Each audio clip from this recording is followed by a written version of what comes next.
Who is God? कोई भी चीज़ एकदम से क्रिएट नहीं होती,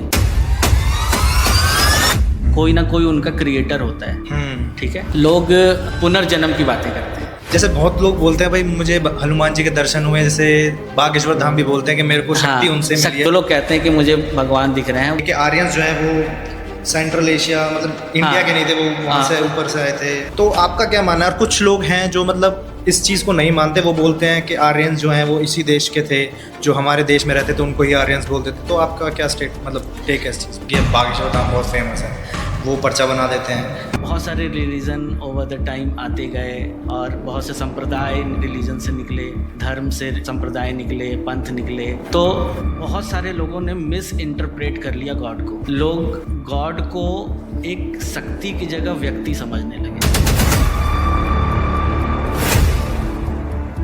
इस पूरे यूनिवर्स में आप जो चीज़ें देख सकते हो सिर्फ वो यूनिवर्स का 5% है। मतलब जितनी भी आज तक साइंटिस्ट जो चीज़ें देख पाए वो सिर्फ 5% है पूरे यूनिवर्स। बिल्कुल बिल्कुल। वो उन भगवान के का जो चित्त है वो अभी भी कहीं ना कहीं क्लाउड पे समझ लो सेव है।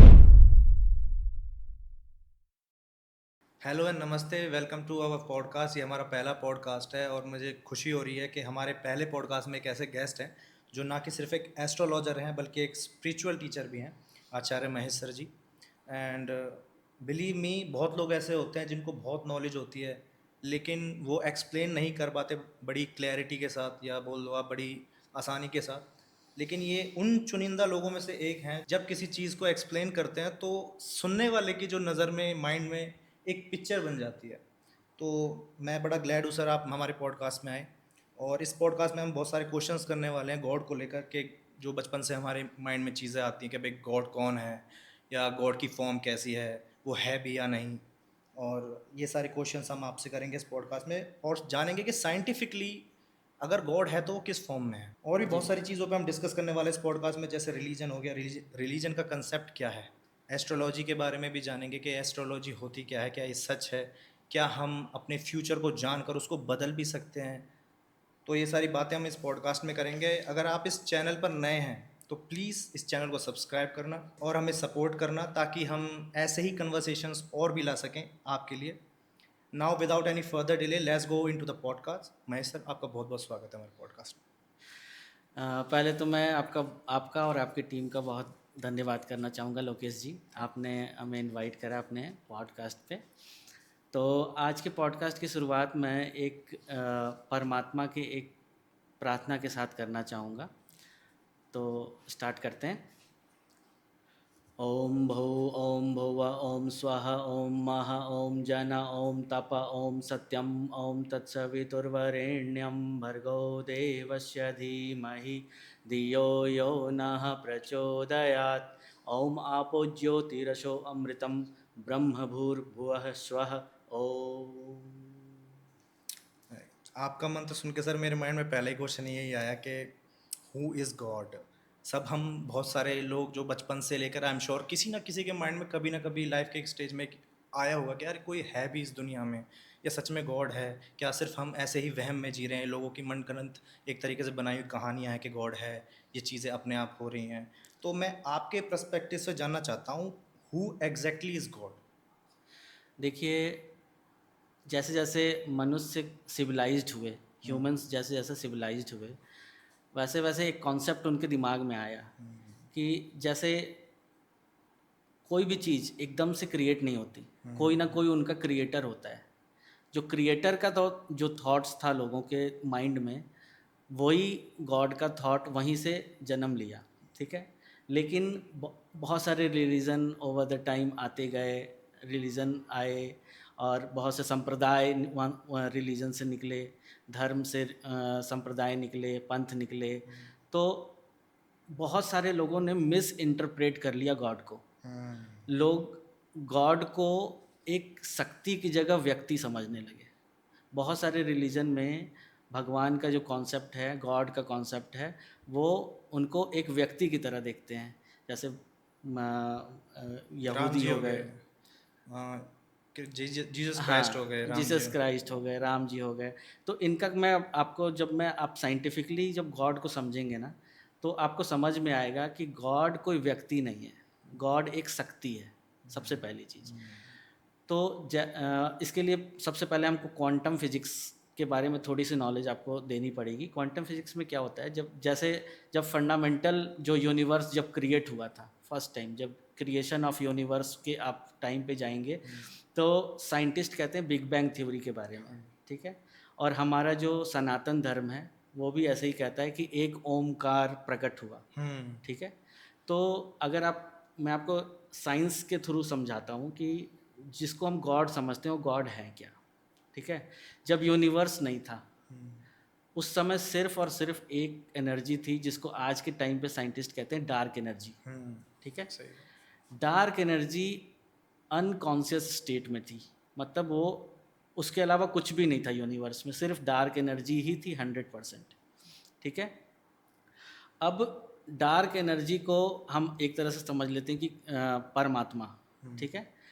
और जब डार्क एनर्जी में किसी रीजन से जब वो सब कॉन्शियस स्टेट से कॉन्शियस स्टेट में आई, जब वो उसमें कॉन्शियसनेस डार्क एनर्जी में बना, तो एक आप उसको कह सकते हैं कि उसमें वाइब्रेशन हुआ, ठीक है। अब मानते हैं कि डार्क एनर्जी कांस्टेंट है, जैसे आपने देखा होगा कि आईसीयू में कोई आदमी जब डेथ हो जाती है तो एक सीधी लाइन दिखती है, ठीक है, और जब वो जिंदा होता है तो फ्लक्चुएट होती रहती है, ठीक है। तो वो आपका हार्ट बीट दिखाता है। तो जस्ट लाइक समझ लो कि उस टाइम पे डार्क एनर्जी कांस्टेंट थी। जब डार्क एनर्जी डुअलिटी में आई, यानी कि उसमें वाइब्रेशन होना शुरू हुआ, जब डार्क एनर्जी वाइब्रेट हुई तो उसमें वो डुअल हो गया, उसको आप समझ सकते हो कि डुअलिटी में हो गई, यानी कांस्टेंट लाइन ना हो करके वो जिगजैग समझ लो आप, वो फ्रीक्वेंसी में फ्रीक्वेंट होने लगी। तो उसके एक पार्ट को आप समझ लो फेमिनाइन और दूसरे पार्ट को मैस्कुलाइन समझ लो, ठीक है। जिसको हमारे धर्म में कहते हैं शिव और शक्ति। शिव यानी चैतन्य स्वरूप और शक्ति यानी कि जिसको हम कहते हैं प्रकृति, ठीक है। तो जब डार्क एनर्जी में वाइब्रेशन हुआ और बहुत तेज़ी से जब डार्क एनर्जी वाइब्रेट होने लगी तो सबसे पहले बना डार्क मैटर, ठीक है। और डार्क मैटर और तेज़ी से जब वाइब्रेट होने लगा तो उससे बने मैटर। तो अभी आज के टाइम पे पूरे यूनिवर्स में 70% डार्क एनर्जी है, ठीक है। 25% डार्क मैटर है। वो भी डार्क मैटर ऐसा है जो हम देख नहीं सकते, वो लाइट के साथ रिएक्ट नहीं करती। अच्छा। और सिर्फ 5% वो मैटर है जो हम देख सकते हैं। इस पूरे यूनिवर्स में आप जो चीज़ें देख सकते हो सिर्फ वो यूनिवर्स का 5% है। मतलब जितनी भी आज तक साइंटिस्ट जो चीज़ें देख पाए वो सिर्फ 5% है पूरे यूनिवर्स। बिल्कुल बिल्कुल, हम पूरे यूनिवर्स का मात्र 5% अपनी आंखों से देख सकते हैं। बाकी के 95% हमारी आंखों से छिपा हुआ है, जो कि डार्क एनर्जी और डार्क मैटर के रूप में है, ठीक है। तो जो अब आपको समझ में आ गया कि डार्क एनर्जी अगर वाइब्रेट होती है तो डार्क मैटर बनता है, डार्क मैटर वाइब्रेट होता है तो बाकी के सारे मैटर बनते हैं जो हम एलिमेंट आज के टाइम पे पीरियोडिक टेबल में देखते हैं, साइंटिस्ट जो हम पढ़ते हैं बायो में, ठीक है। सारे एलिमेंट वहीं से आए। तो फिर धीरे धीरे धीरे इवॉल्व होते रहे, प्लैनेट्स बने, स्टार्स बने, ठीक है। और उसी इवोल्यूशन में जो है सारी चीज़ें क्रमशः बढ़ती रहीं और धरती पे फिर अमीबा आए, फर्स्ट 1 सेल वाले जीव आए, ऐसे करते करते करते क्रमिक विकास, हाँ जीवन स्टार्ट जीवन का, हाँ जीवन का क्रमिक विकास हुआ। जैसे हमारे यहाँ दशावतार जो कहते हैं, अच्छा, भगवान विष्णु के, तो वो भी क्रमिक विकास ही दिखाता है एक तरह से, ठीक है। तो ऐसे करके हम सब इवॉल्व हुए। अब मैं आपको एवोल्यूशन को समझाने के लिए मैं आपको एक समझ लो जैसे एक मोबाइल फ़ोन का एग्जांपल लेते हैं, ओके, ठीक है। मनुष्य इवॉल्व हुए, मतलब जीव इवॉल्व हुए, उसी तरह समझ लो हमने जैसे मनुष्य ने एक डिवाइस बनाया मोबाइल, ठीक है। सबसे पहले वो वायर वाले आते थे जिसमें केबल निकला होता था, बटन, हाँ पीसीओ टाइप आया, फिर उसके बाद हैंडसेट आए जिसमें बटन वाले आए, अब जाके उसका एडवांस वर्जन एंड्रॉयड आया, टच वगैरह, ठीक है, हाँ iOS आया, एंड्रॉयड आया, ठीक है। तो अब समझ लेते हैं कि जैसे पहले क्रमिक विकास में पानी में रहने वाले जीव आए, ठीक है। उसके बाद फिर पानी और ज़मीन दोनों पे रहने वाले जीव आए, फिर उसे ज़मीन पे रहने वाले जीव बने। वैसे क्रमिक विकास में बढ़ते बढ़ते आज के जो हम होमोसेपियंस हैं, आज के जो हम लोग जो आप देख रहे हो ह्यूमंस को, वो आज के इवॉल्व का सबसे एडवांस वर्जन है। ठीक है, अब मैं आपको समझाता हूँ कि मैं आपको दोनों चीज़ों में कंपेयर करके समझाता हूँ कि जैसे एक हमने मनुष्य ने इवॉल्व किया हैंडसेट, मोबाइल का हैंडसेट, वैसे ही नेचर ने इवॉल्व किया हमारी बॉडी को। ठीक है, तो जब आप यजुर्वेद का एक उपनिषद है तैत्तिरीय उपनिषद, ओके। तैत्तिरीय उपनिषद में भृगु ऋषि अपने गुरु वरुण देव से सवाल पूछते हैं कि ब्रह्म क्या है। ठीक है, ब्रह्म क्या है? ब्रह्म क्या है? अच्छा। तो वरुण देव और भृगु ऋषि का संवाद आता है, उसमें आपको 5 कोषों का विज्ञान मिलता है। 5 कोष उन्होंने बताए हैं हमारी ह्यूमन बॉडी का। तो उसमें आता है सबसे पहले अन्नमय कोष, प्राणमय कोष, मनोमय कोष, आनंदमय कोष और विज्ञानमय कोष। विज्ञानमय ठीक कोष। है, ये कहते हैं कि आत्मा के कवर हैं एक तरह से। ठीक है, अच्छा। अब मैं ये 5 कोषों को ना मोबाइल हैंडसेट की तरह समझाता हूँ कि वो कैसे होता है। जैसे मान लो कि जो हमें हैंडसेट दिखाई देता है फिजिकल फॉर्म में, समझ लो वो हमारा अन्नमय कोष है, जो हम भोजन ग्रहण खाते करके हैं। हम एक छोटे से शिशु से लेकर अन्न के ग्रहण अब करते इवॉल्व हैं, हुए हैं, हाँ। बड़े हुए हैं, तो वो अन्नमय कोष में हम जो खाना खा करके जो अपनी फिजिकल बॉडी बनाते हैं, जो दिखाई देती है, जिसमें हमारे रक्त, मज्जा, अस्थि ये सारी आती मसल्स हैं, वगैरह। मसल्स वगैरह ये सारी आती हैं, तो ये अन्नमय कोष का पार्ट है। उसी तरह हैंडसेट का समझ लो आप, हैंडसेट हमारे मोबाइल का हैंडसेट जैसे इवॉल्व हुआ है, हमारी बॉडी का वो पार्ट है अन्नमय कोष। उसके बाद हाँ, हैंडसेट को चलाने के लिए दूसरी चीज़ चाहिए होती है, उसका सॉफ्टवेयर। सॉफ्टवेयर, हाँ। ठीक है, वो है हमारी बॉडी का सॉफ्टवेयर, वो हमारा मन है। मन हमारा हाँ, सॉफ्टवेयर। मनोमय कोष, दूसरा कोष आता है मनोमय कोष। समझ लो वो हमारी बॉडी का सॉफ्टवेयर है। उसके अंदर सारी भावनाएं, अच्छी बुरी हर तरह की भावनाएं होती है। ठीक है, और मन से ही जुड़ा होता है हमारा चित्त।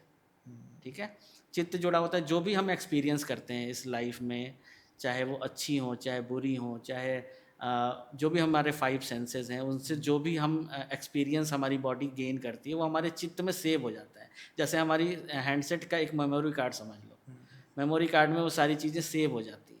ठीक है, तो पहला आ गया हमारा अन्नमय कोष, जो कि हमारा फिजिकल बॉडी है। दूसरा आ गया सॉफ्टवेयर उसका, मनोमय कोष। अब ये हमारे हैंडसेट मतलब समझ लो हमारी फिजिकल बॉडी और हमारे मन, इन दोनों का चार्जर है प्राणमय कोष, जो रेगुलर हम श्वास के जरिए, ठीक है, हमारा जो है नाड़ियाँ चलती रहती हैं, सारी नाड़ियाँ होती हैं, ईड़ा, पिंगला, सुषुम्ना, श्वास के जरिए हम उसमें अपान वायु, उदान वायु, समान वायु, सारी वायु आती हैं हमारी शरीर के, तो वो प्राण है। प्राण वायु जो हम हमेशा निरंतर ले रहे हैं, वो चार्ज करता है मनोमय कोष को और विज्ञान को। वो समझ लो हमारे मोबाइल हैंडसेट का चार्जर है। चार्जर है वो। हाँ, ओके। तो अब हैंडसेट को चलाने के लिए एक तो हैंडसेट हो गया, उसका सॉफ्टवेयर हो गया मनोमय कोष। ठीक है, जैसे हम एंड्रॉयड में एंड्रॉयड सॉफ्टवेयर डालते हैं। उसके बाद हम देख लेते हैं उसका चार्जर, बिना चार्जर के मोबाइल किसी काम का नहीं होता। ठीक है, तो चार्जर हो गया हमारा प्राणमय कोष, जो रेगुलर हम श्वास के जरिए हम ले रहे हैं। ठीक है, तीसरा आ जाता है मोबाइल भी है, समझ लो आपके पास सॉफ्टवेयर भी है, चार्जर भी है। लेकिन आप वर्ल्ड से कैसे जोड़ोगे? वर्ल्ड से जुड़ने के लिए सबसे बड़ी चीज़ चाहिए होती है इंटरनेट। वो है हमारा विज्ञानमय कोष। विज्ञानमय कोष, ये क्या होता है सर, इसको एक्सप्लेन। विज्ञानमय कोष जैसे नाम से ही पता चल रहा है ना आपको, इसमें सारे ज्ञान विज्ञान की चीज़ें हमारे माइंड से साइंटिफिकली, जैसे हम अपना भोजन स्वयं नहीं पचाते, अपनी मर्जी से तो हम सोच के पचाते नहीं अपना खाना, वो निरंतर वो प्रोसेस है, वो हमारे सब कॉन्शियस माइंड में, हमारी बॉडी ने बचपन से ही वो इनबिल्ट फीचर है। ठीक है, तो वो जस्ट समझ लो मतलब ज्ञानमय कोष जो है ना, वो सहज ज्ञान का स्रोत है हमारी बॉडी का। हमारी अगर मैं कुछ बात कर रहा हूँ तो मेरी हाथें अपने आप उठ रही हैं, अपने आप मेरी हाथ चल रही है, ये मैं सोच के नहीं कर रहा हूँ, लेकिन ये सहज ज्ञान का रूप है कि वो प्यास लगेगा तो मुझे बस पानी डाल के पीना है। ठीक है, मैं सोच के नहीं पीता हूँ, लेकिन पीता। जब आप साइकिल चलाना सीख जाते हो, जब सीखते हो तब तो आप बहुत कॉन्शियसली साइकिल सीखते हो, लेकिन जब एक बार साइकिल चलाना सीख जाते हो तो आपके सब कॉन्शियस माइंड में विज्ञान में उसमें फिट हो जाता है, फिर फीचर फिट हो जाता है, फिर आपको सोचने की जरूरत नहीं। आप बाइक भी चला रहे हो तो आप ऑटोमेटिक ब्रेक लगेगी, ऑटोमेटिक कुछ भी सोचते हुए चला सकते हो आप। बिल्कुल, कुछ भी सोचते हुए चला सकते हो। ठीक है, तो ये हो गया हमारा एक्सेस आउटर वर्ल्ड से। जो कि विज्ञानमय कोश के नाम पे है। ठीक है। अब जो हमारी आत्मा का जो सबसे प्योरेस्ट फॉर्म है ना, जो प्योरेस्ट सोर्स ऑफ एनर्जी है, जो हमारी आत्मा है, वो समझ लो एक तरह से उसका सबसे नज़दीक का जो कवर है वो है आनंदमय कोश। आनंद में हाँ, ये क्या होता है हमारा शरीर हमेशा आनंद में रहना चाहता है, अच्छा आनंद कंफर्ट की में स्टेट एकदम में रहना चाहिए, हमेशा कंफर्ट में रहना चाहेगा। अच्छा कभी भी आप किसी को घबराहट हो रही है या किसी को डर लग रहा है किसी चीज़ से, तो वो उसका जो जो आनंदमय कोश वाला पार्ट है ना, वो गड़बड़ होना शुरू हो जाता है सबसे पहले, अच्छा क्योंकि बॉडी हमेशा कंफर्ट में रहना चाहती है। ठीक हम्म है। अगर धूप होगा कहीं तो आप सोचोगे सबसे पहले बॉडी चाहेगी कि कहीं छाँव मिल जाएगी, छाँव में हाँ चले जाए। प्यास लगेगी सबसे पहले पानी पिए। तो आनंदमय कोश जो है आत्मा का सबसे, उसके बाद अपने आपने देख लिया बॉडी हैंडसेट का, आपने फिजिकल फॉर्म देख लिया, उसका सॉफ्टवेयर देख लिया, मनोमय कोश हो गया, उसके बाद उसका चार्जर हो गया चार्जर हो गया प्राणमय कोश, उसके बाद उसका इंटरनेट जो है हमारा विज्ञानमय कोश। विज्ञान उसके बाद जो सबसे ज़्यादा ज़रूरी है किसी फ़ोन को चलाने के लिए, मान लो आपके पास फ़ोन है, हैंडसेट है, सॉफ्टवेयर भी है, चार्जर भी है, इंटरनेट कनेक्शन भी है, सब कुछ है, लेकिन उसकी बैटरी ही नहीं है, तो वो हैंडसेट किसी काम का नहीं। किसी काम का नहीं है तो वही है प्योरेस्ट फॉर्म ऑफ एनर्जी, जो हाँ कि है आत्मा। आत्मा उस शरीर में जब तक है तब तक ये शरीर चल रहा है। मतलब अगर यही नहीं होगी यही तो नहीं है, बेशक वो से बैटरी है, हाँ कुछ उस हैंडसेट की बैटरी है वो। हाँ अगर वो नहीं है, एनर्जी नहीं है इस शरीर में, तो वो हैंडसेट किसी काम का किसी नहीं। का अब जैसे हम सोचते हैं कि बहुत मतलब एक नॉर्मल धारणा नहीं है, तो मैं आपको समझाऊंगा आगे क्या होता है ये चीज़। लोग पुनर्जन्म की बातें करते हैं। ठीक है। पुनर्जन्म आपने कभी देखा है किसी भैंस का पुनर्जन्म हुआ हो, या किसी गाय का पुनर्जन्म, या किसी किसी अन्य मतलब जीव का किसी पुनर्जन्म? ने ऐसा नहीं बोला इंसान का जन्म लेने के बाद कि मैं हाँ, पिछले जन्म में पिछले भैंस था जन्म में भैंस था या गाय लेकिन था। सर ऐसे केसेस तो बहुत हुए हैं कि हाँ मैं उस गली में रहता था मैं वो हाँ, बंदा था इंसान का ही हाँ पुनर्जन्म होता है। लेकिन बाकी जानवरों का पुनर्जन्म क्यों नहीं होता है?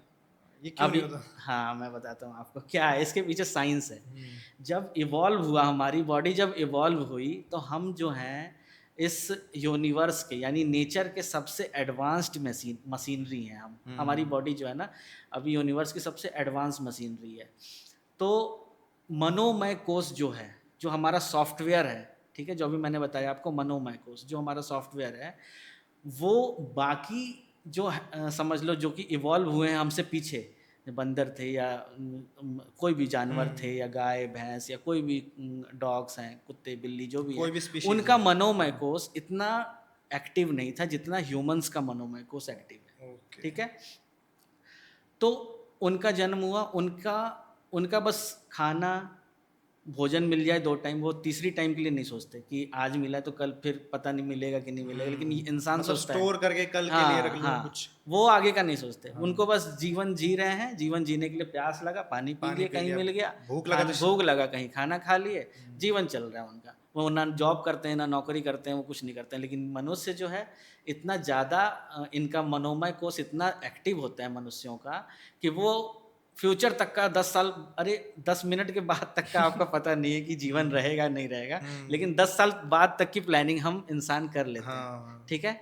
तो अब होता क्या है कि हमारी जो चेतना जब इवॉल्व हुई, उस टाइम तक जीवात्मा जगत नहीं बना था, मनुष्यों से पहले।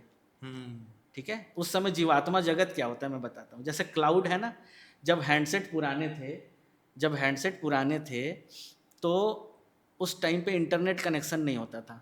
उस हैंडसेट में अगर कोई नंबर भी सेव है, अगर हैंडसेट ख़राब हो गया, तो जब आप दूसरा हैंडसेट खरीदोगे तो उसमें आपको वो नंबर आज के टाइम की तरह नहीं था कि सिंक कर लिए गूगल में जाके तो पुराने नंबर अपने आप आ गए। या सिम ऐड थे वो ऐड कर हाँ, लिया बिल्कुल।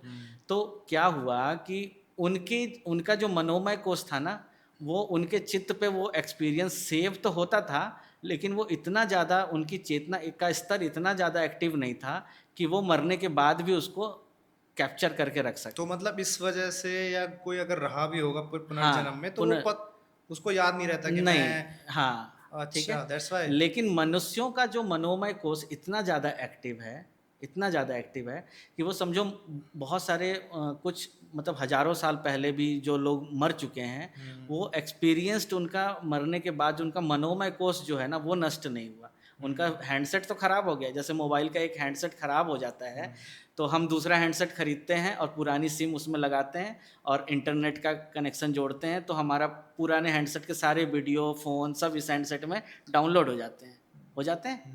उसी तरह जब हम मर जाते हैं, ठीक है, और जब एक दूसरा बच्चा जन्म लेता है, तो अगर उसकी चेतना पुराने किसी मतलब समझ लो कि एक्सपीरियंस, मतलब पुरानी चेतना को अगर वो एक्सपीरियंस कर रहा है तो वो उन सब चीज़ों को एक्सपीरियंस करेगा जो उस आदमी ने जी है पहले, उस आदमी के साथ घटना हुई है, ठीक है।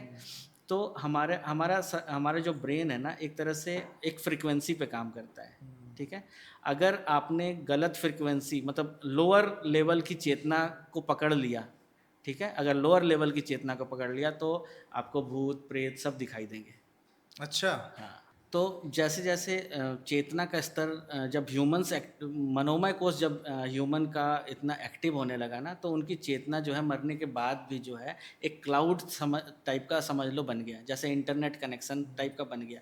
पहले पुराने जो ज़माने में जब मनोमय कोष लोगों का, मतलब जीवों का मनोमय कोष इतना एडवांस, इतना एक्टिव नहीं होता था, तब उनके पास कोई ऐसा जीवात्मा जगत नहीं हुआ करता था। आज के टाइम पे जो हम परमेश्वर बोलते हैं, परमात्मा बोलते हैं जिनको, वो तो मैंने आपको समझा दिया, वो फॉर्म ऑफ एनर्जी है, ठीक है। वो 2 फॉर्म में वाइब्रेट होता है और वही इवॉल्व कर रहा है, वो हर कण, हर एक एटम में वो एनर्जी एग्जिस्ट करती है। जैसे एक एटम का एक न्यूक्लियस होता है, इलेक्ट्रॉन, प्रोटॉन, न्यूट्रॉन घूमते रहते हैं उसके बाद, तो वो समझ लो वो एनर्जी, वो कौन घुमा रहा है उनको, वो परमात्मा की ही समझ लो एनर्जी है, जिससे वो वाइब्रेट उसी हो को रही हम है। गॉड बोल देते हैं। हाँ, वाइब्रेट हो रही है, और जो हम आज देख रहे हैं, जो भी मैटर या फिर जो भी जीव जंतु हैं, वो सब में उन्हीं की चेतना है, वो प्योरेस्ट फॉर्म ऑफ एनर्जी है जिसको हम परमात्मा कहते हैं, ठीक है।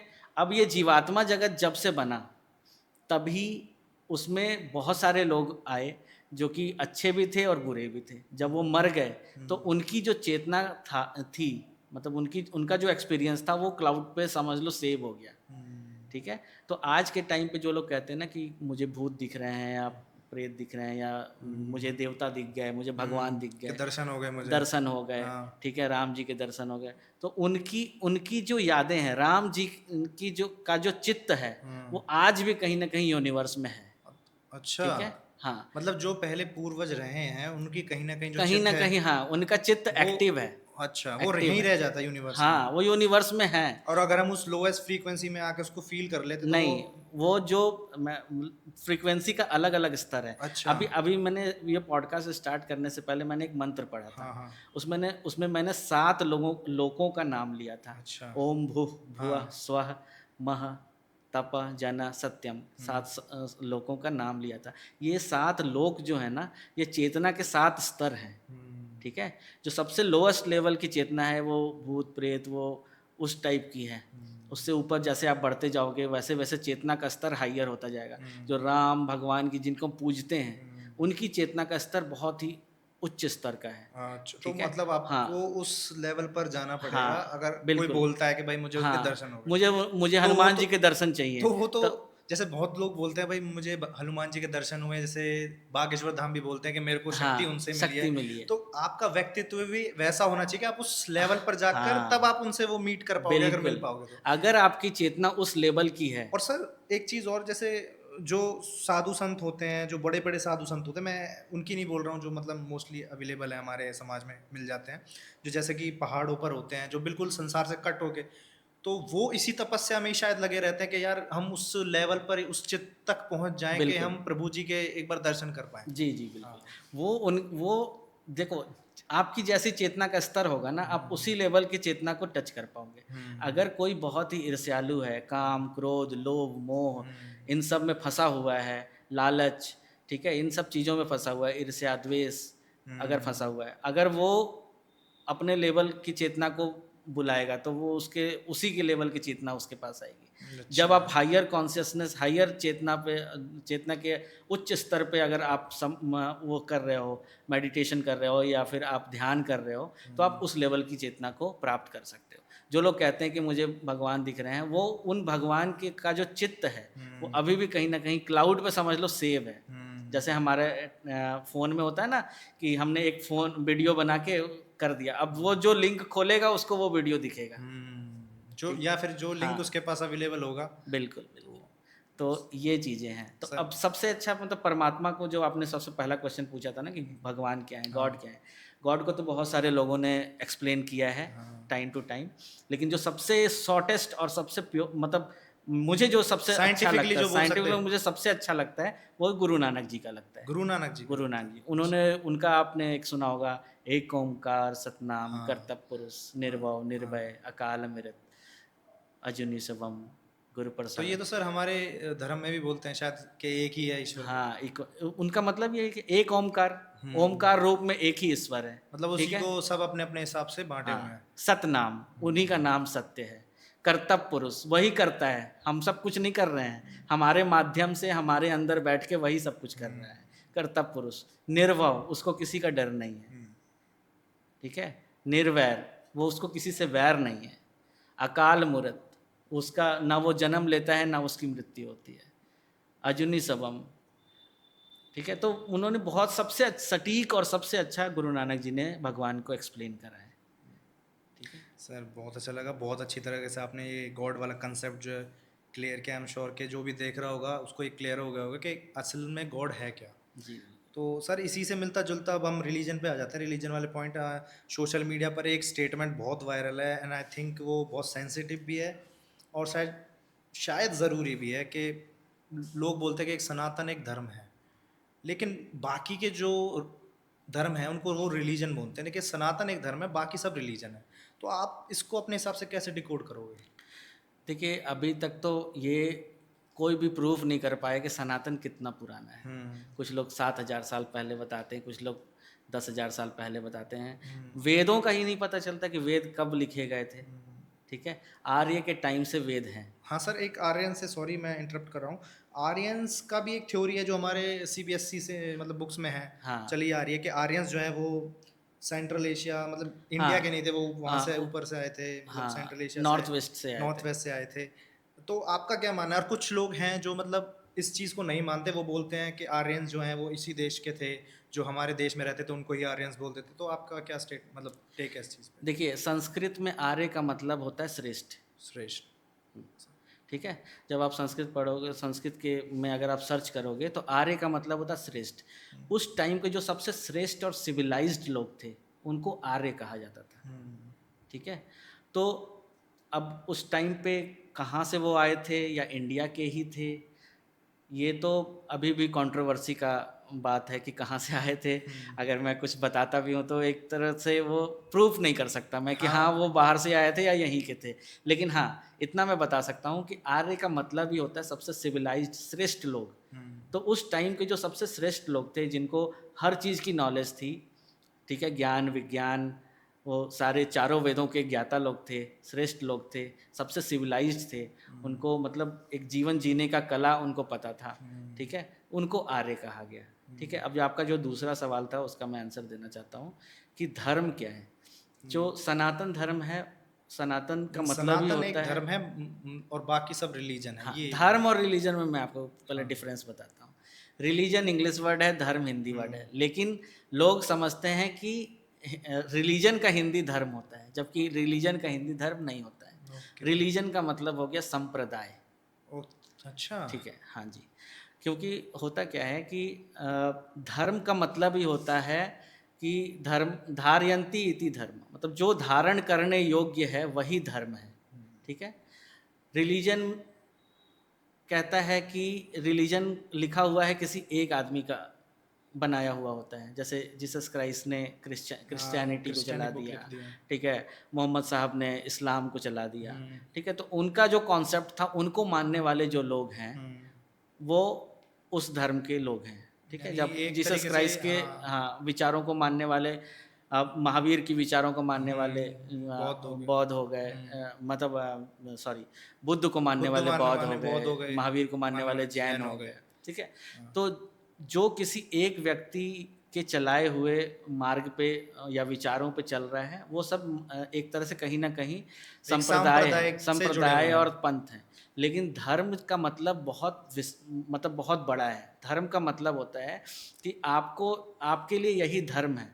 आप जिस नज़र से एक अपनी बहन को देखते हो, उस नज़र से आप अपनी पत्नी को नहीं देख सकते, ठीक है? अच्छा। तो धर्म जो कहता है क्या कि क्या करने योग्य है, जो करने योग्य है वही धर्म है, ठीक अच्छा। है? चोरी नहीं करनी चाहिए, झूठ नहीं बोलना चाहिए, ये धर्म है।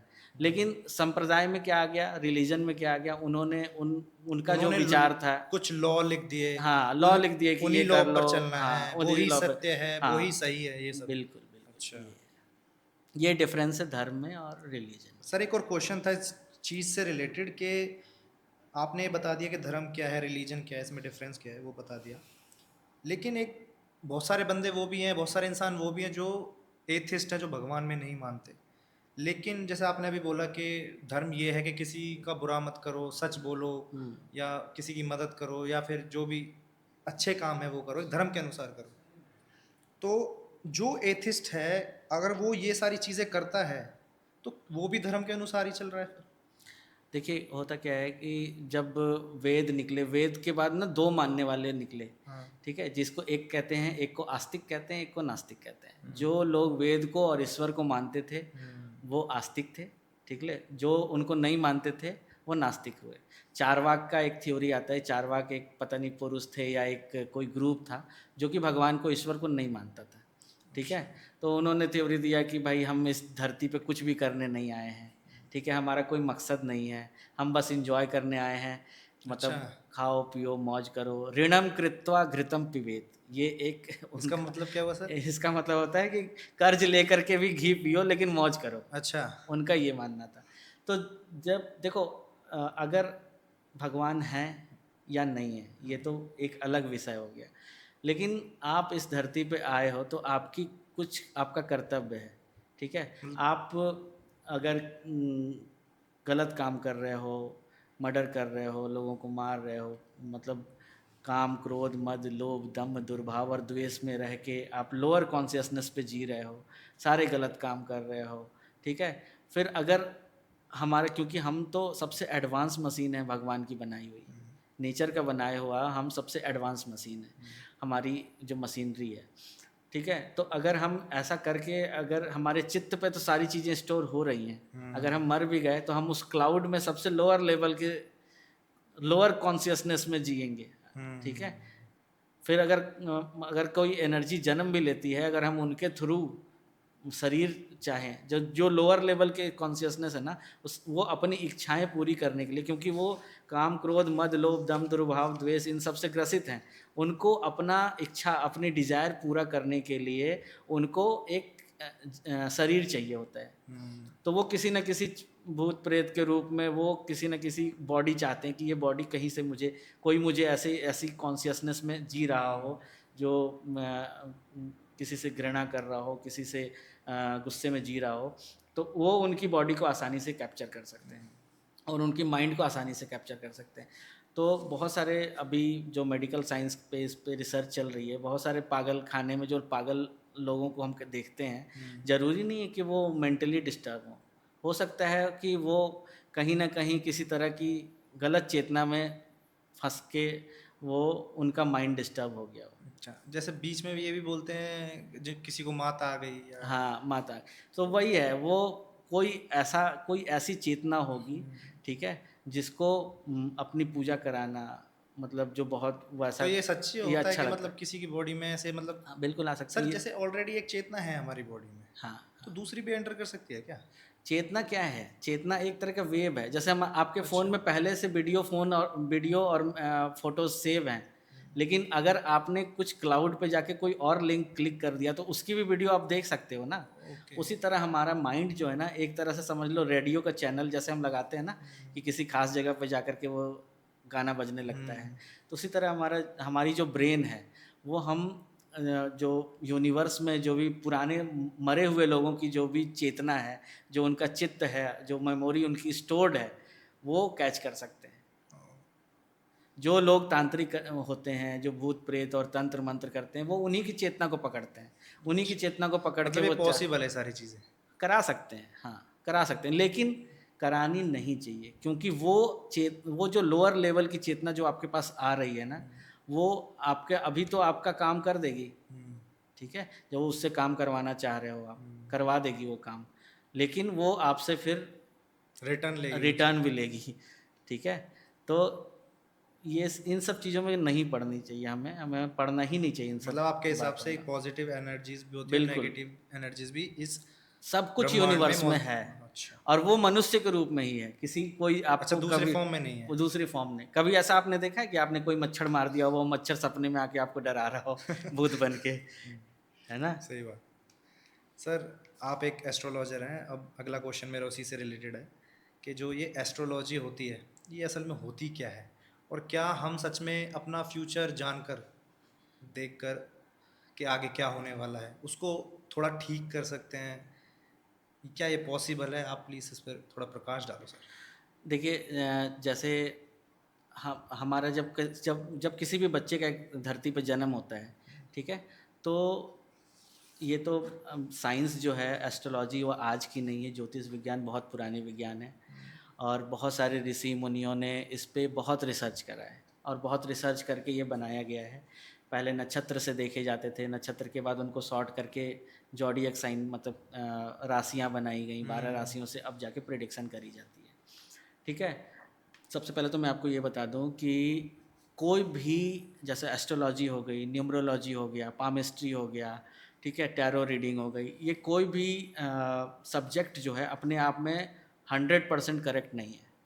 सबके कुछ ना कुछ अच्छाई हैं, तो कभी कुछ ना कुछ बुराई भी बुराइयाँ है, भी हैं। बुराइयाँ भी, मतलब कुछ वो भी हैं कि वो उस चीज़ को प्रेडिक्ट नहीं कर सकते, ठीक है।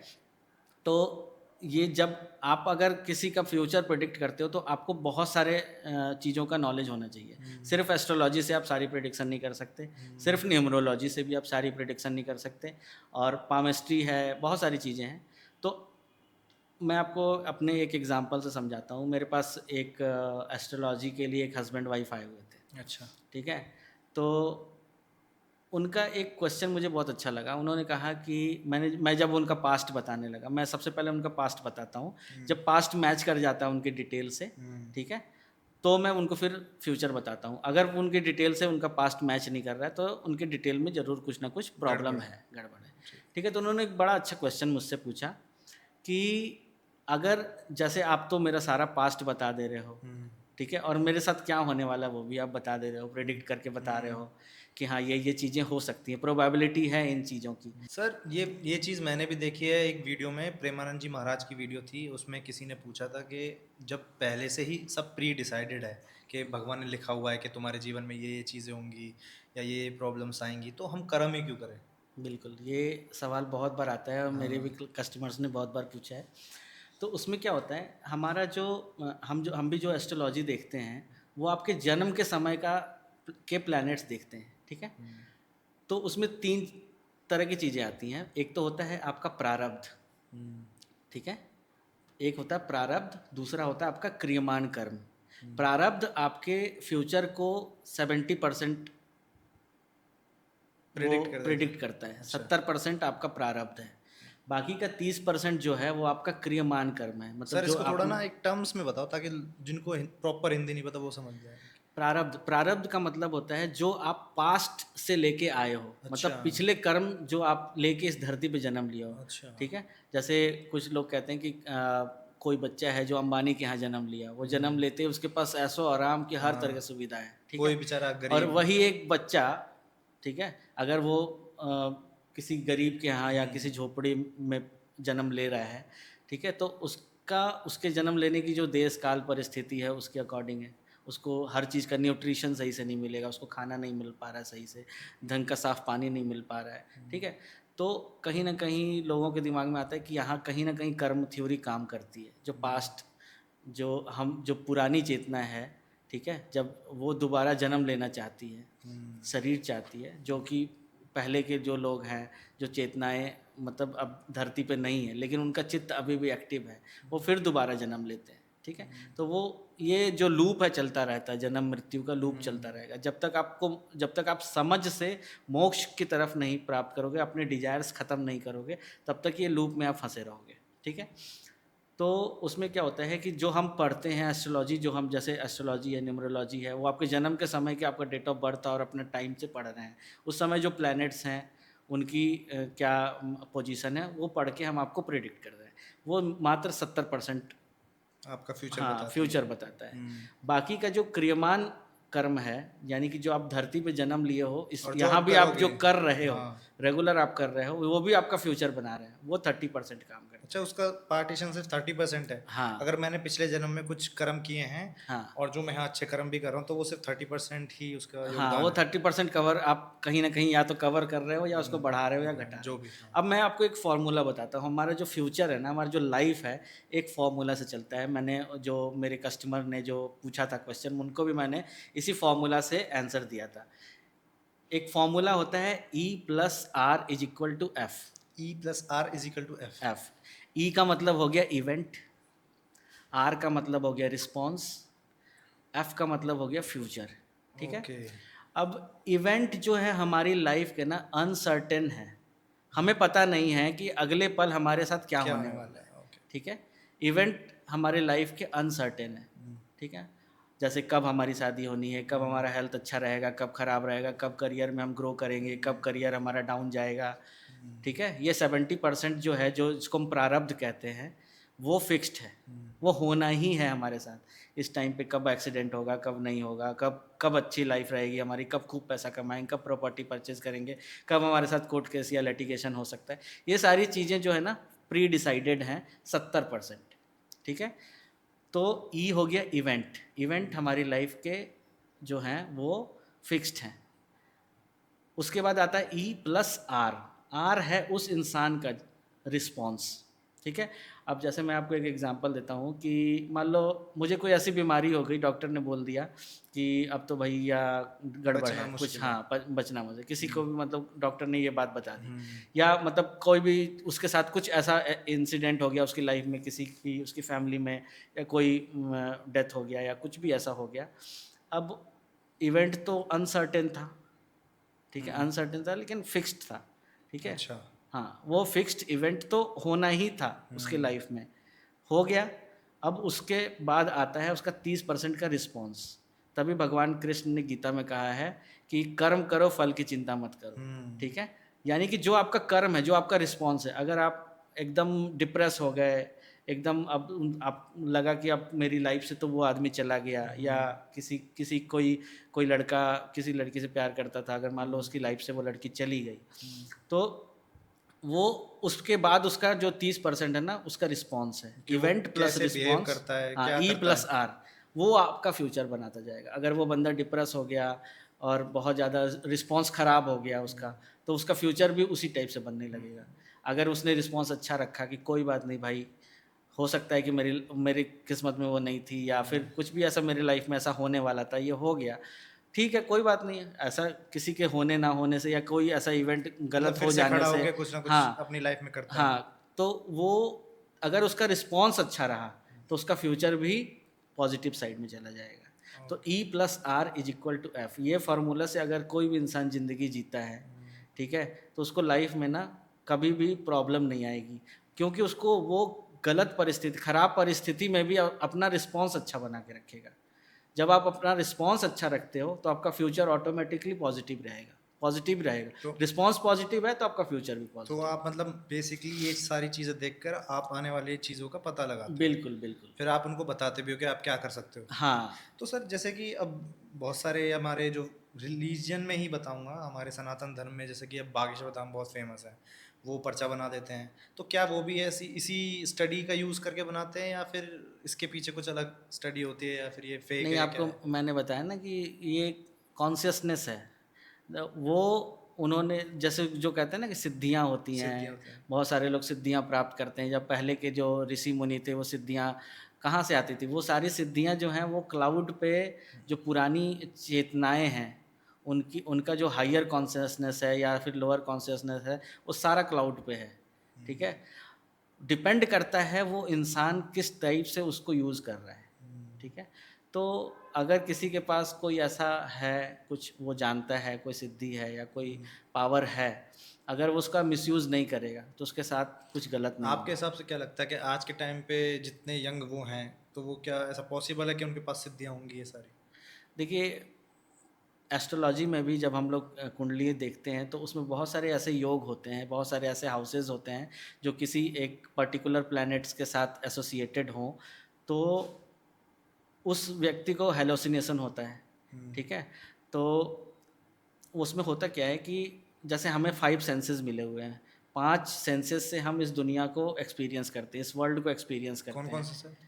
एक तो हमारी सीइंग मतलब देखने की, देखने की, हाँ, हाँ। आँख है, आइज़ अच्छा, है, ये ठीक नोज़ है। है, ईयर है, टच है, इसमें जो हमारे, स्पर्श। हाँ हाँ, छूने की जो हाँ। मतलब 5 जो इंद्रियाँ हैं, 5 इंद्रियों से जो हम वर्ल्ड को एक्सपीरियंस कर रहे हैं। तो कभी-कभी क्या होता है, किसी की जो जो कहते हैं ना सिक्स्थ सेंस बहुत काम करता है, इंट्यूशन होता है ना, इंट्यूटिव बहुत ज़्यादा होते हैं।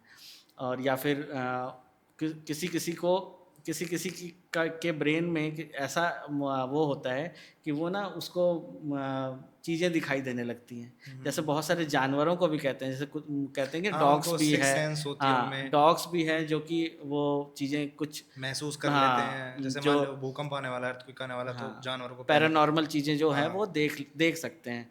तो अगर जिनके पास मतलब लाखों में एक कोई ऐसा बंदा होता होगा जिसके पास ऐसी पावर होती पावर है। होती होगी। हाँ, हर कोई नहीं कर सकता। अच्छा। हम आप चाहेंगे कि हम सर, सिद्धियाँ प्राप्त पर कर लें तो, बेसिकली ऐसी बहुत सारी स्टडीज़ भी हैं, वीडियोज़ भी देखी हैं मैंने। एक सुहानी शाह करके शायद एक लड़की है जो पहले ऐसे मतलब प्रिडिक्शन आप जो सोच रहे हो जैसे आप बता रहे हो वो भी एक हाँ, स्टडी माइंड होती है, रीडिंग, हाँ, माइंड माइंड रीडिंग रीडिंग, वगैरह। हाँ। तो ये भी तो हो सकता है कि वो इस चीज़ का यूज़ करके बहुत सारे जो लोग, मैं ये नहीं कह रहा कि बागेश्वर धाम, ऐसे और भी लोग हैं जो शायद ऐसी एक्टिविटीज़ करते हैं।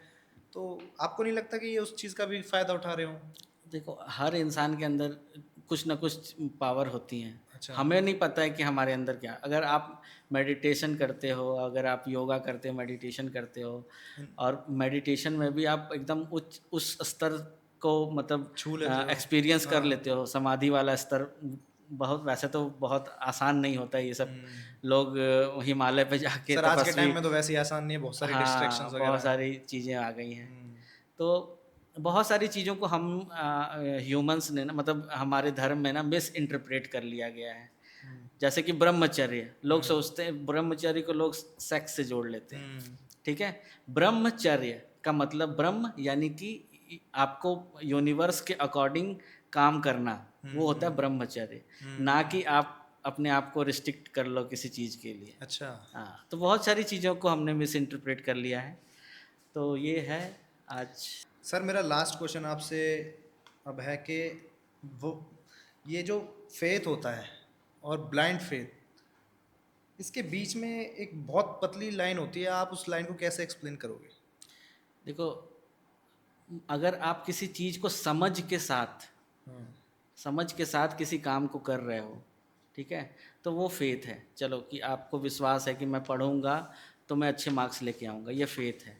ठीक है, लेकिन ब्लाइंड फेथ होता है कि आप उस चीज़ को समझ से नहीं कर रहे हो, बस आपके पास्ट से या आपके ऐसे कस्टम हैं या आप ऐसे रिलीजन से आते हो कि उनको लगता है कि हमारे जो लोगों ने बता दिया कि ये काम करेंगे तो हमें जन्नत नसीब हो जाएगा, या मतलब कुछ भी ऐसा कि अगर आप समझ के कोई चीज़ नहीं करोगे तो वो ब्लाइंड फेथ कहलाता है, अंधविश्वास में आ जाता है। और आज के टाइम पे ना ये रिलीजन जो हैं, जो संप्रदाय हैं, पंथ हैं, बहुत सारी चीज़ें ऐसी हैं जो लोग इसके वजह से अंधविश्वास में पड़े हुए हैं। सर ये तो हमारे रिलीजन मतलब हमारे धर्म में भी है, सनातन धर्म बिल्कुल, में, हमारे धर्म में भी है, कि बिल्कुल। मेरा मानना सर ये है पर्सनली कि जैसे ईश्वर ने आपको दो आंखें, दो कान, हाथ पैर सब दिया हुआ है, बुद्धि दी हुई है। तो आपको जैसे मैं बाबाओं के कंसेप्ट में जो मतलब नॉर्मली जो कथाएं सुनाते हैं, मैं उन लोगों से ये बस ये कहना चाहता हूँ कि आपको अगर भगवान ने, ईश्वर ने सारी चीज़ें आपको दी हैं, तो आप खुद से उतना समय क्यों नहीं निकालते अपने ही ग्रंथों को पढ़ने के लिए, बिल्कुल। बजाय कि आप किसी और से सुने। सर हुँ, चीज़ें वहीं से ख़राब होती हैं मेरे ख्याल से, जब कोई और इंटरप्रिटेशन करता है किसी चीज़ की, वो बिल्कुल, अपने हिसाब से भी एक दो चीज़ें ऐड कर देता है उसमें। बिल्कुल, सो बिल्कुल। बहुत अच्छा लगा आपसे बातें करके, बहुत सारी चीज़ों के बारे में आज धन्यवाद। हमें क्लैरिफिकेशन मिली। और sir thank you so much, आप हमारे पहले पॉडकास्ट में आए और thank you so sir much. बहुत अच्छे से आपने सारी चीज़ों को एक्सप्लेन किया। मौका मिलेगा तो सर आगे आगे आपसे और भी पॉडकास्ट करेंगे, अलग अलग विषयों पर आपसे चर्चा करेंगे। जी, बिल्कुल। और मैं सभी लोगों से कहना चाहूँगा कि जिनको एस्ट्रोलॉजी में बिलीव है या जो भी अपना फ्यूचर में आने वाली चीज़ें या जो भी दिखाना चाहते हैं सर, तो सर एस्ट्रो सेज ऐप पे भी मौजूद हैं, तो आप अगर चाहें तो आप इनसे कांटेक्ट कर सकते हैं। और आपको किसी भी तरह की अगर क्वेरी हो, अपने फ्यूचर को लेकर, किसी चीज़ को लेकर आप इनसे पूछ सकते हैं। Thank you so much sir, बहुत बहुत धन्यवाद। Thank you Lokesh ji.